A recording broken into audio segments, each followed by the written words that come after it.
Bienvenidos a Relatos e Historias. En este video leeremos historias cortas ocurridas en casa para que pienses dos veces cuando estás solo por la noche y escuchas un ruido. Dale like y suscríbete. Aquel verano del año 2000 lo recuerdo como si hubiera sido ayer. No estábamos pasando por un buen momento familiar. Mis padres se acababan de separar. Nos encontrábamos viviendo en casa de mi abuelo. Las cosas estaban mal económicamente, y de ánimos ni hablemos. Mamá trabajaba como enfermera doble turno en un reconocido sanatorio, y venía solamente a descansar unas horas para irse nuevamente al turno noche.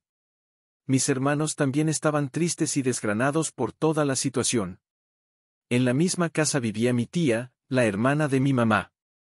Una mujer autoritaria y demasiado estricta para nuestro gusto. De vez en cuando se le iba un poco la mano con nosotros. En todo ese ambiente hostil había cosas que se generaban en el departamento. Recurrentemente soñaba que entraba al baño y al mirar al espejo, aparecía un rostro de niña con una sonrisa malévola, el cual me despertaba por las madrugadas con una sensación de mucho miedo. A veces en la habitación podía sentir una respiración golpeando mi cara. No quería saber qué era eso que estaba ahí y apretaba mis ojos cerrados con fuerza. Un día, caí enfermo. La fiebre era muy alta, no me bajaba con nada. Esta vez estaba en el cuarto de mi mamá, recostado sobre su almohada y en la frente, un trapo bien húmedo. Mi mamá entró y se dirigió a mí y me dijo que enseguida volvía. Iba a recoger un jarabe a la farmacia. Y como éramos nosotros dos nomás en la casa en ese momento me quedé solo. Pasaron varios minutos desde que salió mi mamá. No sé si fue producto de la fiebre alta o estaba delirando, pero, desde el comedor escuché la voz de ella que me llamaba. Grité 2 veces mamá. Pero nadie respondió. El problema es que nunca la había escuchado entrar, así que me quedé en silencio. Volví a escuchar su llamado, pero esta vez más cerca. Estaba seguro de que era fuera de lo normal. Se hizo un silencio extraño y escalofriante. Y me escondí debajo de las sábanas. Hasta que escuché que me llamaron, algo desde la puerta de la habitación con una voz ya no parecida a la de mamá sino más bien horrorosa y distorsionada. Me destapé, abrí los ojos y lo vi. Era un espectro semejante a mi mamá, pero su cuerpo estaba como desarmado, su boca tenía una sonrisa macabra y sus ojos hundidos. Se dirigía hacia mí arrastrando sus pasos y me llamaba. Cubrí mi cabeza nuevamente y lloraba casi en silencio. Sentía que se acercaba más y más, hasta que no escuché nada. Me asomé entre las sábanas para ver si se había ido y ya no le vi. Giré confiado para mirar hacia mi lado derecho y ahí estaba junto a mí, un grito ensordecedor de este horrible espectro a mi rostro, con su mandíbula torcida y su boca deforme hizo que todo se desvaneciera. Abrí mis ojos con mucho esfuerzo y ahí estaban, mi mamá y mis hermanos tratando de despertarme. Cuando pregunté qué había pasado, mi mamá respondió. Hijo, estuviste dormido durante muchas horas. No podíamos levantarte. ¿Acaso todo lo acontecido fue producto de la fiebre y el sueño, o quizás fue una experiencia aterradora? Hace algunos años vivía en casa de mi abuela. La casa fue construida por mi abuelo alrededor de los años 60. En ella vivieron y crecieron sus 10 hijos, también me contaron que mi bisabuela vivió sus últimos años aquí y murió en una de las habitaciones de la casa. Yo dormía en la sala porque me gustaba desvelarme viendo la televisión, películas y a veces hasta bien tarde, pasadas las 12 a.m. Esa noche fue normal a mi parecer, no recuerdo que me haya desvelado mucho. Pasado un buen rato de haberme metido a la cama, diría que ya estaba dormido, yo de pronto empecé a sentir algo extraño y abrí los ojos, sobre mí estaba una extraña figura como levitando en posición vertical, con una capucha negra que ocultaba el rostro o lo que tuviese, dentro de su capucha donde debería ir su cara estaba solo una sombra oscura como el vacío. Yo intentaba moverme pero no podía lograrlo, era como si algo muy pesado me estuviera oprimiendo el pecho, en un instante empezó a levitar más alto y se alejó, ahí fue cuando pude respirar y moverme, recuerdo que me buscaba el pulso y no lo percibía, me di cuenta que era por lo acelerado que estaba después de semejante visita, fui al cuarto en el que dormían mis papás y los desperté, me sentía muy mal, como débil, y les dije que me ayudaran. Me llevaron al hospital y el doctor solo me dejó en observación unas horas, yo soy enfermero y la verdad es que no creía mucho en cosas paranormales.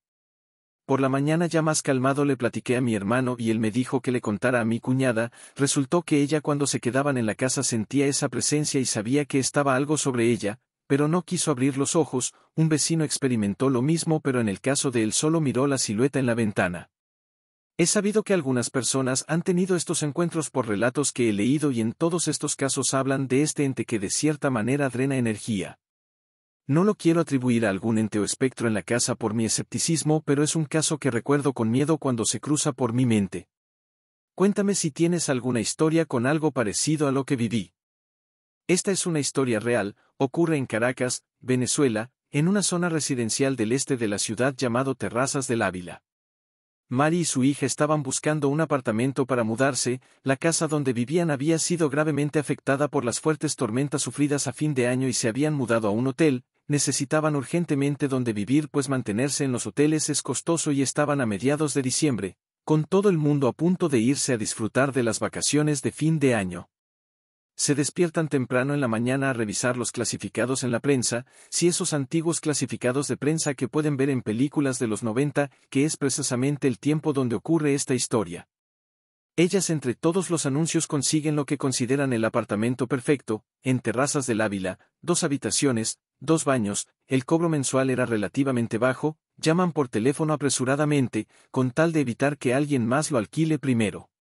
Al llegar al apartamento y hablar con la señora que era la dueña, quedan aún más enamoradas del lugar. Es perfecto y la señora queda tan a gusto con ellas que les permite mudarse antes de firmar el contrato. Ellas sumamente felices van a cerrar su cuenta de hotel.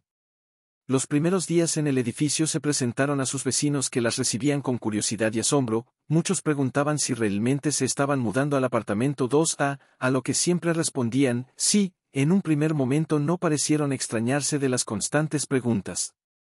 Los días pasaron y se fueron acomodando en la casa.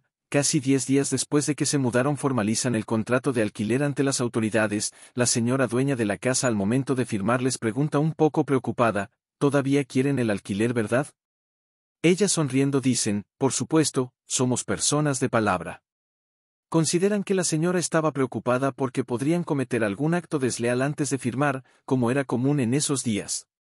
A medida de que establecen rutina, ellas empiezan a notar 2 cosas extrañas. La primera es que cada día se despiertan más cansadas y la segunda es que no consiguen algunas de sus pertenencias. En primer lugar, no hacen drama, pues Terrazas del Ávila queda a las afueras de Caracas y ellas realizan todas sus actividades en una zona céntrica de la ciudad. Con el fuerte tráfico piensan que el cansancio es un proceso de adaptación a la rutina. Con respecto a las cosas faltantes asumen que es por el mismo motivo, temas de cansancio que no dejan recordar con claridad.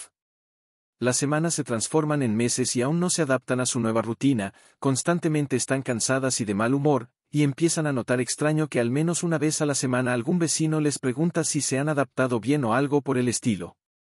Un día casualmente se consiguen a la conserje del edificio en la ciudad y le ofrecen llevarla hasta el edificio, la cola, como dicen en Venezuela. Durante el camino el denso tráfico de la capital garantiza una prolongada charla y la conserje hace la rutinaria pregunta, ¿cómo se han adaptado?, a lo que Mari responde con un tono de inconformidad, bien, pero ¿por qué todo el mundo pregunta eso?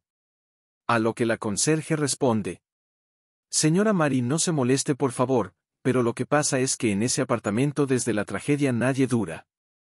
¿Qué tragedia?, pregunta Mari. Usted no sabe, dice la conserje. Dios mío, no diga que yo comenté algo. Hace 5 años el nieto de la señora dueña del apartamento se mató al caerse jugando en la sala, y a los pocos días la mamá, hija de la dueña, se suicidó en el baño. La conversación, que prometía ser larga y amena, se convirtió en sombría, difusa y pasó de una potencial charla casual a un incómodo interrogatorio que solo sería el preludio de los meses por venir.